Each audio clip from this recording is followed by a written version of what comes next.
If you can slip this kind of under your arm, maybe where it won't be so noticeable. That's fine. Wanted to talk a minute or two, just get a reading. Okay. Wanted to say good morning. Good morning. How y'all doing this morning? You're doing fine. How's that come through? Doing real good. Sounds good. Okay. Just a second. Go ahead. Well, the foods were raised in gardens. We all had great big gardens, some about an acre, I guess, or more. And they used mules to plow up the gardens and get to plant it early in the spring. And they raised collards, turnips, corn, okra, tomatoes, potatoes. Sweet potatoes were my favorite. And I think that's my birthmark because I always liked them better than anything. And we had cane, had syrup, sorghum we called it at that time. And we had mills to grind it out. They had the mills to go around in these mills to get the juice out. And we had the juice to cook down to make the syrup. And that's the way we had to raise our foods. And the way we had to cook them was on stone wood. And we get the wood from the forest, they cut it up, and we had these wood stoves, and they would cook so good. And my mother would always cook, and she was the best cook of ever, I thought, because she could make the best biscuits. She would make biscuits. We had plenty of hogs, so we had plenty of bacon and meat and everything of that kind. And we had the sorghum, we made gingerbread, and gingerbread was a favorite among all the youngsters. And we enjoyed that very much. And we had all the green vegetables cooked with this great pork, hams, we cured hams, and they were the best of all. And we had coffee, tea, and milk, butter, eggs. All this we had raised on the farm because we had plenty of chicken, turkeys, and everything. And here, after we moved to the country, I thought we always had 2 Christmases because we always spent one Christmas at home and one at my grandmother's on New Year's Day. But when we moved to Chattanooga, we had one Christmas, which disappointed us all because we had to do without lots of things we had when we was in the country. And the food then was different here. We had the cold stove right on, but we had to buy our food from the store and not from the garden, and it tastes different. And nowadays it was a whole lot different because we have to buy stuff from the store, and it's not good, but we all enjoy it anyway. And we had a different way of cooking stuff. Now we have to cook it with mixers and everything, and not by hand, and it's not quite as good. But I always wanted to be a good cook like my mother, and I really turned out to be one. And everybody enjoyed my cooking, and I baked more cakes, and pastry were my main food, cooking. That's fine, Elizabeth. That's real good. Okay. Let me ask you, we roll when she starts.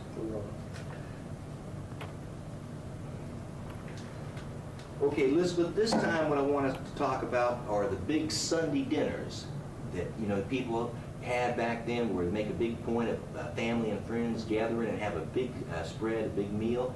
I want you to tell us how much fun that was and how people look forward to it, and it was a big event for the whole week to look forward to Sunday's meal.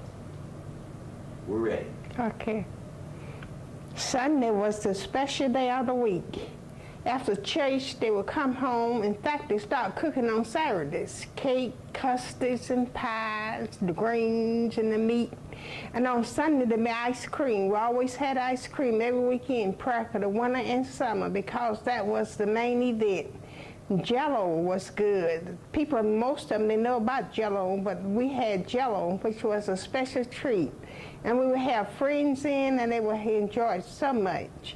You'd be surprised how people would eat. They would eat so much you wouldn't think they could hold it, but they would keep eating and eating and eating. And oh boy, we have so much fun because we tell stories and about the good times and everything. And oh, we just enjoyed it very, very much.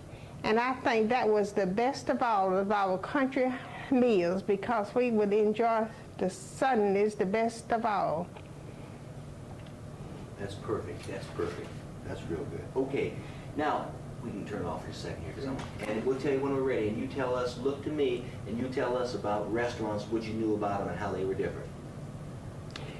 In my day, when I was young, the restaurants were so different. We had a very few, and they just had hamburgers, mostly, hot dogs, soda pops, and chili, and popcorn. I remember we used to go to the popcorn and get to go to the movie. And the movie that day wasn't talkative. We had to read the script under there, you see. And we enjoyed to go eating the popcorn and all.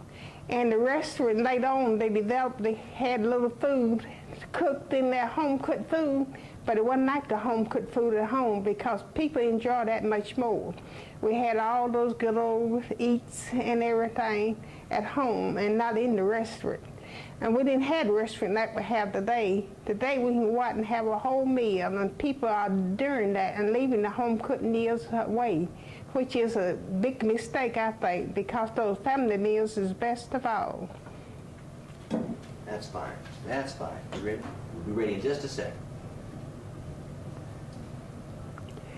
Well, about 40, 50 years ago, dressing was very different. People spun their cloth. They didn't have, everything was handmade.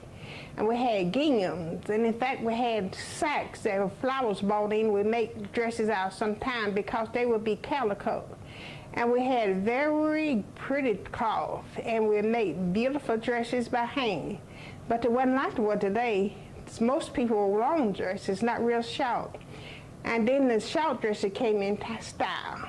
And then they had lots of pleats and everything in them. And oh boy, I just love pleats because I was real small and that would make me look fat. And oh boy, my mother would make them for us. And we all had all our clothes handmade. We just bought our shoes. We didn't have too many shoes. We had one good pair once a year for Sunday. Then we have school shoes, the broke ends you call them. But they wasn't pretty, but they would do the way around. And we would wear them every day in the week. But on Sunday, we put on our Sunday things and our calico and go to church and have the biggest time of our life. And the preaching was good at that time. The preacher would always bring the gospel right from the Bible. But now they don't do that. And so we miss all those good old days of the going about, wearing those good clothing and things. And today, I just don't like this style because they don't fit me good at all. That's fine, Elizabeth. That brands now. And we'll be ready in just a jiffy here. Okay, we're ready. In my day, they didn't worry about the styles and where things come from. Most everything was made at home, so people didn't worry about that. But nowadays, they look for the brands. If this brand, I sell the other one, and this one, I sell the other one. But I don't think that's a good idea because that makes people's conscience and make the little folk look bad and the big one look big.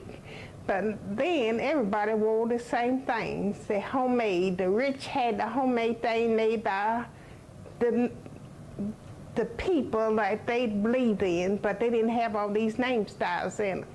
But nowadays, they have to go by the name style. We hear about the president's wife. She have the name styles of every big factory that can make good clothing, and she advertising for them. But in that day, they didn't advertise. They just wore the good clothing as what they could make and enjoy by being handmade and enjoy every walk of life that way. That's fine. That's real good. Oh. Well, houses in my day, Just a second. Give me Let me get just a the camera second. started here. I'm sorry. That's our fault. All right, anytime. In my day, we had our houses in toilets, in houses. And we had to walk sometime almost a half a block to get to the little creek where our house was built. But nowadays we have all this plumbing and everything. Even we have the bathroom right next to the bedroom, and we don't have to do that. But at that time, we were glad to get these outhouses because lots of people didn't even have that. They had to use the outside the backyards and things like that and use different chemicals to kill the odors and stuff. But in the richer one, we always had a little better place in that. And I guess I would consider them in the mid place because we always had an outhouse. And it was built lots of times out of pine wood. And the little thing you put in between it. And we used the gas line to get to eat it up and all. But that was good because that kept all the odors and everything down. But nowadays we have these steam heated houses with all the electricity, sealed heat and everything. And it's not quite as healthy as it was in the country because we have more sickness. In the country we had these things heated by the fireplace, and we had lots of fresh air, which we don't get in town because the houses are so close together. And the houses in the country was a mile and 2 miles apart, and that gave us plenty of room to get around. But now everything is so close we can't hardly see how to get about and do the things that we want to do. And that's a great difference in the housing today and of yesterday. Your answers are really good. You give it'll be just a second here and we'll be ready. Well, the first time I saw a car, I was so amazed because we never didn't know what it was all about, seeing someone riding around on wheels. We didn't think that was possible, but it was. And oh boy, how everybody enjoyed seeing a car. And boy, everybody wanted one, but we just saw them, we didn't want them. And I never did get to ride in one till I was grown. And that was the best of all. We always had wagons to ride in, you see, and go around with buggies. But when I got in that car, I thought I was it. And oh boy, and after I married up in the 40s, I had a car of my own. My husband bought for me for a Christmas present. And I was so afraid. I was so nervous. I didn't think I ever would drive it. But he said, you can. And I didn't think I could. But when I first got behind, I felt so nervous, and I pushed my foot down, and I got confidence, and I drove really, really slow. And finally, the speed came on, and oh boy, that was the biggest moment of my life. That's fine, Elizabeth. See all the different kinds of recreation that come to you? Tell us what they were, how people had fun back then. Well, in my day, we had lots of fun. We would get together in crowds. We would play baseball. And that was the biggest event at all because in the summertime, that was the main event. And picnics. And then we would go walking in the forest, and that was a delight because we look about nature, and nature is beautiful. It grows us so close to God. And then we would have these get-togethers. We would play hopscotch, ring around the roses, and different old-fashioned games like that, and we all enjoyed the night. And the people that enjoyed, the old people would look on while the young ones play these games. And we didn't have these big games that we have now as we go to these bowling alleys, and we have these softball games, football games, and volleyballs, and all these days and times. But we didn't have that today, but I enjoy all these games today. I think it's a good thing for the youngsters to go out and play these games and all because they give them manhood and womanhood and something to live for besides getting in the streets. And I think that's a great event for this day and time. Fine, we've got a second here. Okay. Well, it was a joy to have a baby. We thought that was the biggest event at all, to have a little brother or little sister, because we really enjoy babies at that time. And the mothers and fathers would enjoy them with us. And they thought that was the greatest event of all time. A baby in the home, that was something. And we didn't have no ambulance and thing to rush us to the hospital. But the midwife, they would come miles around and wait on them. And then they would put all the children out, but we wanted to see. But we didn't get to see because they put us outside. And after a while, they would bring that little baby out and show it to us. And oh boy, what a joy that was. And we would enjoy that baby because we, instead of having lots of dolls, we would play with the babies. And that was a great comfort to us all. And oh boy, we really enjoyed that. But today, babies don't make excitement like that because they are rushed to the hospital. They don't get to see the birth of the baby though. And they're telling about something is going to be brought into the family. But in that day, we always were so near and dear to us because we were close to the baby. That's super. That's Of this, and they had